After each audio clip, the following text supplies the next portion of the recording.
A Basket Full of Heads, issue 1, Joe Hill writing with Leo Max on the art. That's not counting the backup story, which has different arts, but that's the main thing. So yeah, this is the first of our Hill House horror comics. So this is issue 1. So this is really interesting because this is a completely fresh story, completely sort of just a new thing, and we get introduced to our main two characters most of this issue. Firefly, go away. Most of this issue is introducing us to these two characters, this young couple. This guy's been working in this small island in Maine, Brody Island. of course.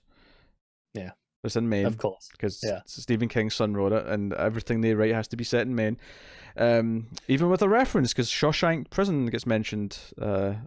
Yeah, it's we see a van from Shawshank. So we're interested in this pair of characters, and it's like she's come to visit him. They've not seen each other all summer. He's been working as a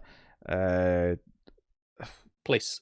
Police, but like I've never heard of someone doing like a summer internship as a cop. This is actually kind of weird to be. Yeah, it is kind of weird, but I mean, I buy it well enough. I mean, especially because they point out later that he doesn't get a gun or anything like that. He's kind of like a traffic cop for the most part. Yeah. And the idea is that maybe like when he comes back after he's graduated from college, he'll maybe get hired as a full-time police officer. But so a lot of this issue is like really introducing this couple and sort of like setting up their chemistry. They're kind of joking with each other. He's picking her up. They're kind of flirting. They're cracking jokes. And we set up this threat in town of something that's happened. We have this prison van that's got over. We also hear a little bit about some of the maybe darker stuff that he's seen on the job during the month and how it kind of broke him a little bit, and how he's kind of became good friends with his boss. We find out that they've gotten kind of close to the point where he kind of stays with his boss and his wife, and like he's bringing his girlfriend there for dinner that night. And there's like I think this does a really good job of like setting up the characters and the dynamics, because we get the sheriff like complain like, you better tell my wife, she might be upset that you bring someone to dinner, and he's like, no, she's known about this for weeks, and he's like, how come I didn't know? That woman tells me nothing. Like, the phrase, she operates this family on a need to know basis, and in 35 years of marriage, I've never needed to know a single thing. Yeah, it does a really good job, and that's a really good line just to give you how he speaks. It's a really funny line, but like it does a really good job of setting up just the core 3 or 4 characters and how they talk to each other, what their relationships are, and it sets up that like we have this threat, because when they're driving through town, they come across this prison, the Shawshank prison bus that's and it's right after he's finished his last shift for the summer. Yeah, and there's like I think it's 4 convicts of Ran, maybe 3, but 3 or 4. It was 4. And they're looking for them, and the boss is like, hey, like it's fine now, like you finished your last shift. I don't think it's going to be anything too serious. Like they're not like mass murderers. They've done some serious things, but not super bad. And we're going to look for them. You just go home. But it does this little thing where he makes a point of saying, hey, look, I also want you to go home and be with your girlfriend and my wife, because like, hey, just in case these guys end up being dangerous, I wouldn't mind someone who's at the house who can like take care of everything. Yeah, and he's like, your son's there, and he's like, yeah, what's your point? So yeah, again, it sets up how he feels about his son, and sets up the character. So it's a really good TV pilot. It really sets up all the character dynamics very, very well. Yeah. And they get to the house, and we meet the son, who's kind of this preppy guy who likes to play tennis. And it's kind of introductions. We get that there's like a lot of artifacts in the house, which, by the way, how much is this cop getting paid? Because in this very same issue, obviously he's just like the rookie, right, who's doing this for the summer. I don't expect him to be getting paid anything close to what the captain is, but he's getting like $3.50 an hour or whatever it was. Yeah, which I mean, it's set in the 80s. It's worth mentioning. But I mean, it's still not a huge amount. Or was it the end of the 70s, whatever it was? I can go back and check. No, I think it was early 80s. I think it was like 83. I'll double check quickly. But this captain, he's got like artifacts and stuff. He's got like a museum and his big living room. And I'm like, how much does this guy get paid? What salary is he on? I think he steals them all. Okay, sure. And it sets up this mystical axe that's going to be important later, this Viking axe. I'm sure Matt loved that. Yeah. I mean, what's not to love? Because, I mean, everything in here is all this, Viking Norse stuff, because that's the family heritage, I guess. So Do you know, I really I liked mean, the art in this, and I thought the art did a really good job of suiting the tone of the book, feeling kind of like it's going to turn to a horror story, but at least so far it's been mostly down to earth, and yeah, it's just doing that. But there is one thing. There's an effect at one point where the wife, the sheriff's wife's on the phone, and it's doing the thing where it's trying to show the movement that her head's going back and forth. But because it's a horror book, and because it's maybe not faded the second head out enough, it just looks like she's yeah. got two heads. Yeah, I'll give you that. It didn't look great. That one, probably the worst panel of the book. Yeah. But we find out that the convicts took a boat and a guy in town died. Although it looks like they didn't kill him, he just slipped. Who was run after him on the rocks. That's how it looks anyway. So they may actually be off the island now. They might be going, kind of thing. Of course, the big cliffhanger in the book though is it's later that night. They're watching TV together, the couple, and they're flirting. They're talking about their music tastes and whatever else, and they hear a noise. So he's like, "Okay, you go to this room and you hide and you wait. I'm gonna go check everything out." And the final page is like, the girl like up against the side of the door, and we see two convicts with flashlights sneaking down the hall. So two of them are in the building, like they're in the Do you know what? house. I actually, glancing at it, rereading now, I think there is only two of them, and we have both made the same mistake when reading it earlier. So when the sheriff describes what's happened, he says, "Oh, we're looking for two dope heads, a drunk who ran someone over while he was under the influence, and a guy who pimped out his daughters." That's four. No, yeah, I don't think it is. He says we're looking for two dope heads, and then it's one of them's a drunk who's and then Ah, describes the two of them. I think we've both made the same mistake originally, and then thinking about it now and seeing there's only two at the end, I think it is only the two of them. okay, fair enough.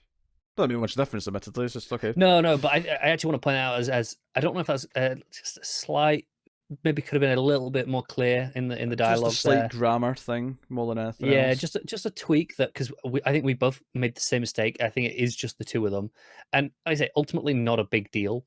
But I was thinking at the end of this, I was like, oh, is there another two out there? And it was only while I was skimming it while we're talking about this now that I kind of caught on that maybe there is just the two. And it's worth mentioning. I like how the girl's dressed like she looks like a character in a slasher movie. She looks like the She final does, girl who's going to be in the slasher movie. yeah. And that's really good. So, Yeah, I really like the cold open as well that we got. yeah, there's a Uh, tease. It's set. I don't know if it's present day, but it's set later because it has to be flashed back to the main It just period. it doesn't tell us when that's set, but afterwards it just says before Yeah. September '83. So yeah, it was '83. Um, Um, but yeah, she's just going over the bridge, with the basket of presumably heads. yeah, we hear Uh, bickering from underneath the cover that was in the basket. So obviously we know we're going to get to a basket of heads at some point. But the rest of the story doesn't really have anything that tells us how we're getting there, which I kind of like. I like that there's kind of a mystery to it. It's like, okay, so where are we going with this? Right, because right now what this issue really is in terms of building a bit of suspense, it's just there's escaped convicts. We don't think it's going to be a big deal. The issue mainly focuses on just setting up the characters, but then we have this one moment at the end. It's like, no, hey, they're in the house, like. So there's not a lot of horror in the first issue. It's just a nice little thing where it's in the background. They're building up this thing. yeah, Where and we kind of know it's there just on premise. yeah, but that's basically it. My prediction is she grabs the axe to defend herself, chops off one of the heads, and Sure. the head carries on talking. Oh yeah, it makes sense that Yeah, the axe is gonna that's be my it. guess of how it's going down. Yeah. So I was just looking for their names because it was bugging me that I couldn't. So the guy, the main guy is Liam, the young cop, and then the girl. Yeah, I didn't catch the names very much. It was either. mentioned multiple times her name, and I know it was, so it's annoying me. Was it? Yeah, presumably June. There you go. So no, I was really into this. I thought the art, barring like that one nitpick, really fits the tone. I think it's very expressive. There was a lot of points where, she was making faces at him.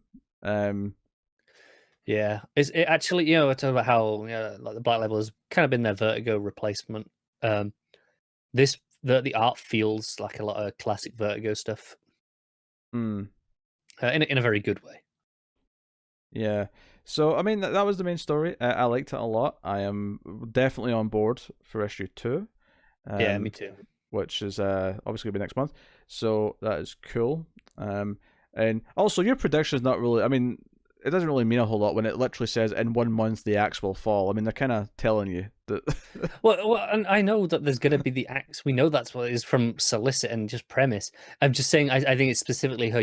One of them using it on these two guys to defend themselves. I was being very specific.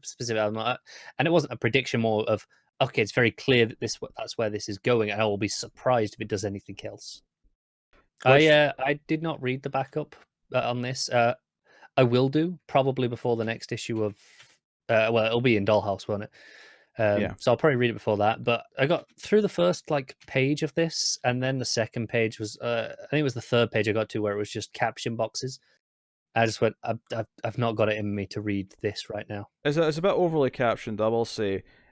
Basically, I mean, I wasn't as into the backup as I was the main story, but it seems to be during the Revolutionary War, an American, captain or whatever, or admiral, I don't know what his rank is, I didn't quite catch it, is using werewolves, potentially, to fight in the war. That sounds familiar. That seems to be it. It sort of ends with that kind of reveal. But there's obviously not a lot there. It's mainly just stating the state of the war and why we need to fight, and obviously he's this vicious bastard. Do you suspect this might be one of those things that reads better at the end after, because it's only 4 or 5 pages? So. I'll be honest, I think I'm going to struggle to remember any details from this outside of there was werewolves on a ship like that. Yeah, I think I'm going to struggle with the backup, so I'll try read the next part. If I feel like I'm struggling, I'll just leave it and read the backups as a single story. It might not be as big a problem when there's 3 or 4 of these books coming out and there's one every week or every 2 weeks consistently, and there's a part very regularly. Yeah, it's 2 weeks, then 2 weeks again, and there's 3 issues in December, so it's a little bit quicker again. I don't know how long this backup's running, but yeah, that's kind of the gist of it. But so no, it's a bit messier in terms of how much captions, and I don't know if that's just because I try to squeeze so much into a few pages, so it's kind of suffering a little bit from that. So we'll see how it develops. Maybe it'll actually be more smooth sailing, no pun intended, once the story's set up and it's doing whatever it's doing. But I really like Basketful of Heads. I think the main story is just really well paced. It genuinely feels like the opening 10 minutes of a horror story, or either a horror movie or maybe the pilot of a horror TV show. Take your pick, whatever one you want to compare it to.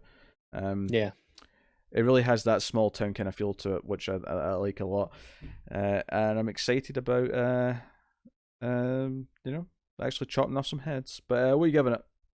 I give it an 8.5. Really into it. I will give it a 9.